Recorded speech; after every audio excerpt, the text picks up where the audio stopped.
Eastern Wisdom and Modern Life with Alan W. Watts.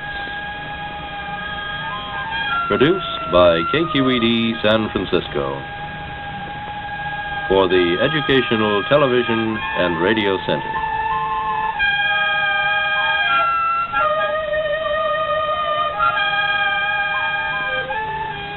Alan Watts is a scholar, lecturer, and the author of many widely read books on comparative philosophy and religion.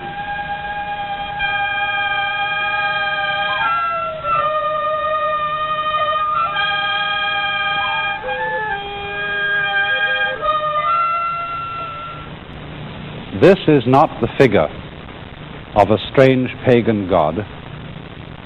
It is the figure of a man, an awakened man, a Buddha. And I expect you may have wondered why almost all figures of Buddha or of many other Eastern sages that you see are seated like this. This figure of Buddha is in the posture of meditation, and the way in which he is seated and the whole cast of his features and of his expression symbolize a certain attitude to life, a certain way of looking things, which in Indian and Chinese philosophy is considered essential to sanity. Perhaps I can give you some idea of the meaning of this attitude by demonstrating it with a Chinese character, a word which represents this whole attitude to life. Most of you probably know that Chinese characters are originally picture writing. And in this particular character, this half of the character is said originally to have represented some water bird, perhaps a stork or a heron. And this other part of the character is, first of all, a sign meaning the human eye. And then you put legs on it, the activity of the eye, and that means seeing. And the whole character is pronounced Guan. And it means a certain kind of observation, a certain way of looking at things which might be typified by the image of a heron standing at the edge of the water, as in this painting, which is by the great Japanese artist Kano Motonobu. There is the heron standing quietly and serenely, watching the water. And so, the whole meaning of this attitude to life is what is summed up in the entire Eastern idea of meditation typified in these Buddha figures.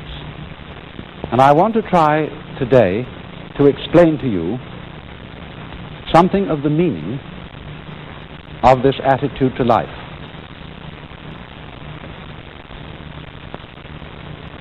For fundamentally, meditation is not so much an exercise as it is a certain way of using one's mind or one's consciousness. Because normally, most human beings, when they use their eyes or their ears, are constantly and chronically straining to see and to hear. And when you come to think of it, that's very odd, because our eyes don't work by effort. They don't have to go out and get the light. The light comes to them. And in the same way, sound comes to our ears. And even the sense of touch comes to our fingertips. We don't, for example, have to press a thing hard. If I want in the dark, I'm trying to fumble and feel what this is. I don't have to press very hard to feel it, because the sensation simply of the hard object comes to the nerve ends in my skin. And so it's strange, isn't it, that we have acquired the habit of a constant and chronic effort to see clearly and to hear clearly. I think part of it comes from school. You know, when children are listening to a teacher in class, they're always fidgeting or doing something like this, you know, and looking around and twisting and jiggling. And the teacher says, "Pay attention!" And the children immediately, to ingratiate the teacher, are able to sort of ham or act what paying attention is like. And paying attention, of course, is staring at the teacher up and down. Yes, they're very interested in what you say. And sometimes, to get their concentration clear, they curl up their legs around the legs of the chair and go into all these strained attitudes so that the teacher knows they really are trying very hard to attend. And it is through such conditioning as that, through being taught that we must try to see and try to hear in order to have clear sight and clear hearing, that we learn constantly to strain our senses in their use. But as a matter of fact, this impedes the clarity of our senses, because if you will try staring hard at a book in front of you, or staring very hard at the TV screen you're looking at right now, you will find that it becomes fuzzy. Also, in the same way, if you're trying to listen, say, to a telephone conversation while the children are running all over the house and screaming, if you try to listen to the telephone, you'll get very angry and you'll have to stop to yell at the children to make them be quiet. But on the other hand, if you just let the sound come to your ears, you'll have no difficulty at all in hearing. So, you remember then that heron I showed you. When that heron was watching for fish, it wasn't sort of going like this, looking all over the place for what, fish here, fish here. No, heron was just quiet like this. And as it were, the whole area of vision is simply coming to the heron's eyes. And the moment it sees a ripple in the water, it darts down and gets the fish. Now, I don't think it's only that we have been taught by teachers and parents and so on to try to see and try to hear clearly. There are other factors in the problem. And one of them is that while we are seeing and hearing, we are trying to make sense of our world by thinking about it. And the act of thinking also introduces an element of strain into the use of our minds. And I think the reason for this is, perhaps you will remember how I showed you on a previous program, that thought is linear. You know, it goes one word after another. It's strung out in a line. We think thought, thought, thought, thought, thought in a line like this, one after another. Whereas when we see to what is going on entirely. We take in a volume when we see. We take in a great area. Nature is a volume rather than something strung out in a line. But when we think, we get one thought after another. And so the process of thought is much slower than the process of seeing and using our consciousness or our mind as a whole.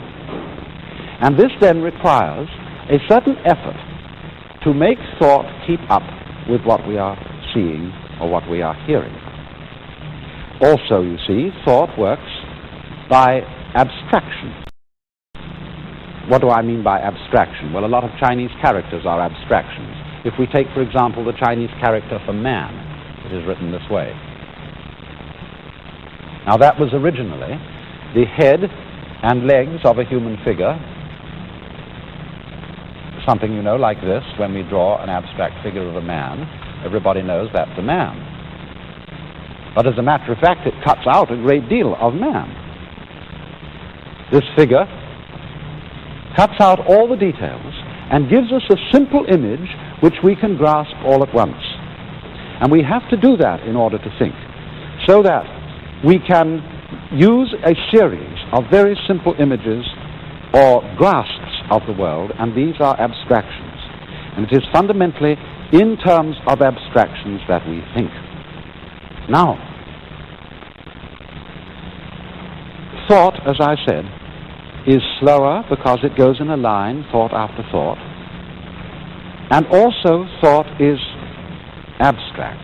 That is to say, it lacks the full living quality of real life, just as this figure here is just a sort of skeleton, a ball on top of sticks, and therefore it lacks the vitality, the aliveness of a real man. Now, the more we tend to live in a world of thought, the more we tend to live in an abstract world that is removed from and has a gap between it and the real world of nature. And as a result of this, we tend to live in a world that is in some ways unsatisfying, lacking in vitality and life. And also, people tend to think all the time. This becomes, for every civilized community, every civilized person, a sort of habit, which is like constantly talking to yourself.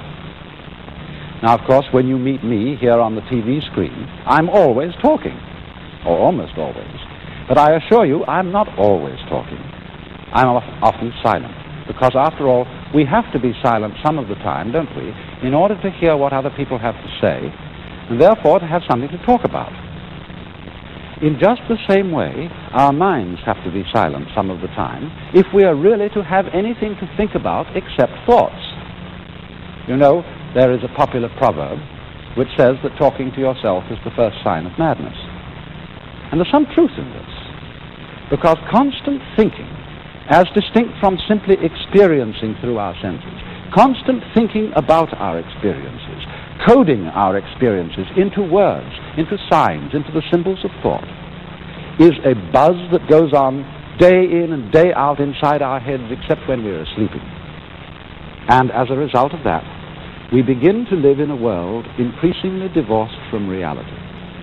And that is why in those Oriental cultures in India and China and Japan, it has always been considered important for everybody to spend some of his time, by no means all of his time, but some of it, not thinking, but simply in the attitude which was represented by that Chinese character which I drew at the beginning, pronounced guan, or quiet observation. Remember this point, it's important. This is not saying that thinking is a disturbance, is a thing that human beings shouldn't do. On the contrary, it's a highly important acquisition of man. But thinking is of no real value to us unless we also can practice non-thinking, unless we can have our minds silent and make immediate contact with the real world as distinct from the world of pure abstraction. And so this leads to a very common practice in Asia, among Hindus, among Buddhists, among Taoists, called meditation. And I want to try and show you something about it. By sitting in the posture of meditation, which is commonly used, and is done approximately like this. One sits upon a firm cushion. Usually, a big city telephone directory is about the right thickness. And ordinarily, among Oriental peoples, they sit in what is called lotus posture, or half lotus posture, as I'm sitting now, which means that the right foot is lifted up onto the left thigh. You will find, of course, that that's an extraordinarily uncomfortable position if you're not used to it. But one of the reasons for sitting that way is that it locks your legs together so that you don't easily fall over if you should go to sleep. And also that this position gives you a sense of being very, very firmly rooted to the ground. And then the hands are laid like this. And one then turns attention to letting oneself breathe. You don't do a breathing exercises, taking deep inhalations and exhalations. You simply let your breath come as it wants to. But you, if anything, let the out-breath, you know, the breath that goes with a sigh of relief, you let that be the emphasized breath rather than the in-breath. You don't close your eyes, you usually drop them a little on the floor in front of you. Because the object is not to cut out all the things that you might be experiencing through your eyes and through your ears, through your nose and your nerve ends on the skin. The object is simply to let one's mind alone, to experience, but not to try to catch hold of one's experience in thoughts. Simply to think. No, I wouldn't say think. That's a word we use very ambiguously. When I use the word think, I mean talk to yourself, or bring a lot of images before your mind which have nothing to do with what's right in front of you. So the function of this exercise, this posture, is to let the whole world come to you without interfering with it in any way, just sitting like that. You may say, oh, that's a great waste of time. There are all sorts of interesting things in life to do. Why just spend some hours sitting? And the reason, though, as I tried to explain, is that it is through this that one comes to have a contact no longer with a world of abstractions, no longer with a world of thought, but with the world that actually is. Now, as you do this, you begin to notice a rather curious change in your general feeling of life. You notice that there ceases to be what I would call an interruption or an interval between your experience and yourself. You see, in our ordinary way of using our minds, the chronic sense of strain, the chronic attempt to think about and make sense of what we are feeling, is what we call our ego. If you say, I experience my own existence, I am aware constantly of a knower behind and receiving all that is known, then you get this chronic sensation of there being an I, a self, who has all these experiences, and that I or self is what we call the ego. And this chronic sense of strain is our, you might call it our psychological blocking against our experience. The thing that seems to divide us from an external world, from the whole universe. But when in this way the interval begins to diminish, we begin to experience our world as ourselves. There is no interval, there is no interruption between the knower and the known. Just as when we are completely absorbed listening to music or dancing to music, we are not aware of our separation from it. We go right with it. And so in the same way, when the mind responds instantly to what the senses bring, it seems almost as if the mind and what it experiences were one and the same. Now, in a way, of course, this is actually true. We can understand this theoretically, but we don't ordinarily really feel it. For example, you know the old saying, if a tree falls in a forest with nobody listening to it, will there be any noise? Perhaps you know the limericks in which this problem is posed. There was a young man who said, God, I find it exceedingly odd that a tree, as a tree, simply ceases to be when there's no one around in the quad. And the answer was, young man, your astonishment's odd. I'm always around in the quad, so the tree, as a tree, never ceases to be since observed by yours faithfully, God. But this is a great philosophical puzzle for the Western world. Does what we know depend on there being a knower? Now, in a way, obviously, it does. Because when a tree falls in the forest, it certainly makes vibrations in the air. But those vibrations in the air do not become noise unless they vibrate an eardrum. So in the same way, the light from the sun does not become light unless it falls on an eye, an eyeball.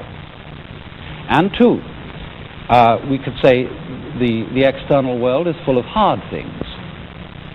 But nothing is hard except in relation to the soft surface of the human skin.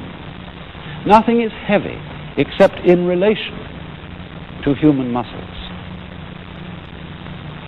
So if there is not a human organism, the world does not appear to us at all as having any of the characteristics which we attach to an external world.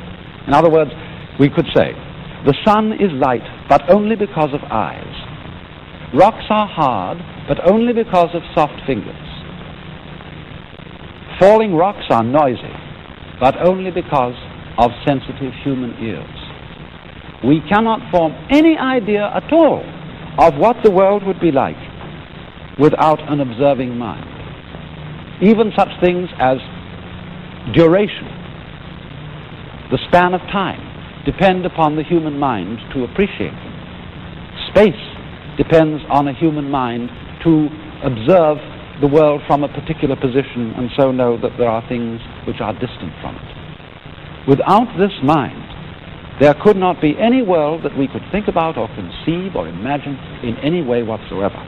And so this shows in a very clear way that our mind and the external world go together. They are inseparable differences. You remember in a recent program how I tried to illustrate the idea of inseparable differences by taking a coin or an object here like a cigar, which has two distinct ends, but you cannot separate those ends. This is very important. It's worth repeating because it's quite fundamental. If I would want to take one of these ends off and break the thing and throw it away, it would still have another end. There would still be two ends there. I could never get rid of the situation of it having two ends. So you see that although the two ends are different, there is just one object. And so in the same way, although there is a difference in a way between the knower and the known, between man and the world, nevertheless, these two go together, and they are fundamentally inseparable. And therefore, when our consciousness is responding instantly, without any interval or interruption, without any, shall we say, stopping to think about it, then we have a situation in which we are actually realizing, we are actually feeling the true physical relationship which exists between man and his environment. And this we could call the experience of oneness or unity with the universe, which is the function of meditation. Now,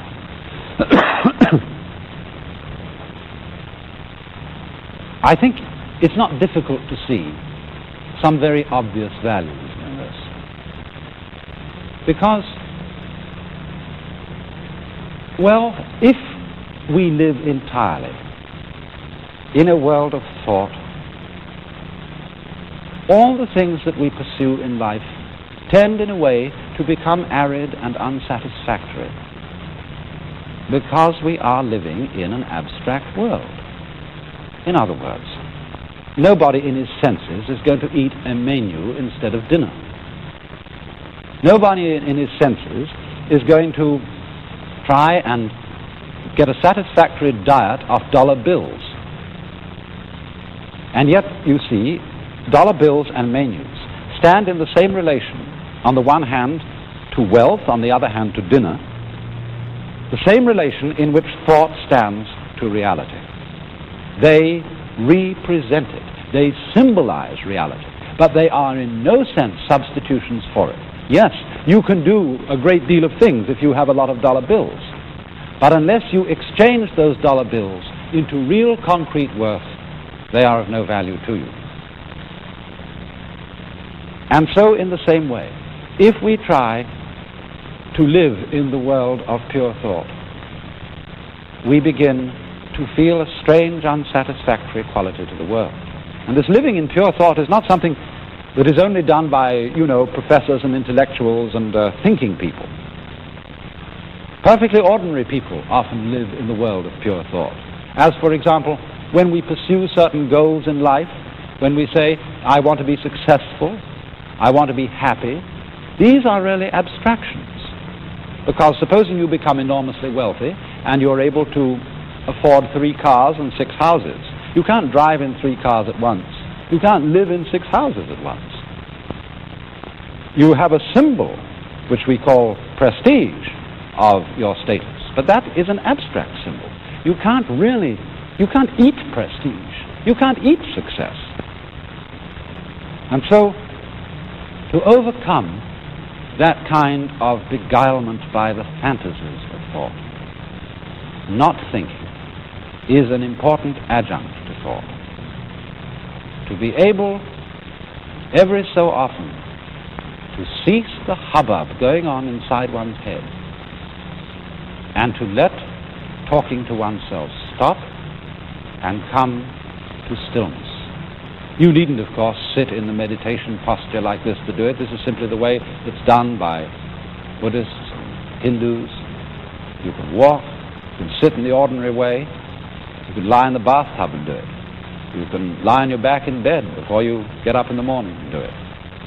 Just let your mind alone and stop trying to make sense of the world, so that there is really something to think about other than thought itself. It's like if we wrote books about nothing but books. This is, I'm afraid, what a great deal of scholarship is. Books about books about books. And so in this way, through meditation, we come to that kind of profound peace which is exhibited in the faces of the Buddhas. I remember particularly some words by Lafcadio Hearn, in which he gives a marvelous description of the whole attitude which these faces represent. Each eidolon shaped by human faith remains the shell of a truth eternally divine, and even the shell itself may hold a ghostly power. The soft serenity, the passionless tenderness of these Buddha faces might yet give peace of soul to a West weary of creeds transformed into conventions, eager for the coming of another teacher to proclaim, I have the same feeling for the high as for the low, for the moral as for the immoral, for the depraved as for the virtuous, for those holding sectarian views and false opinions, as for those whose beliefs are good and true.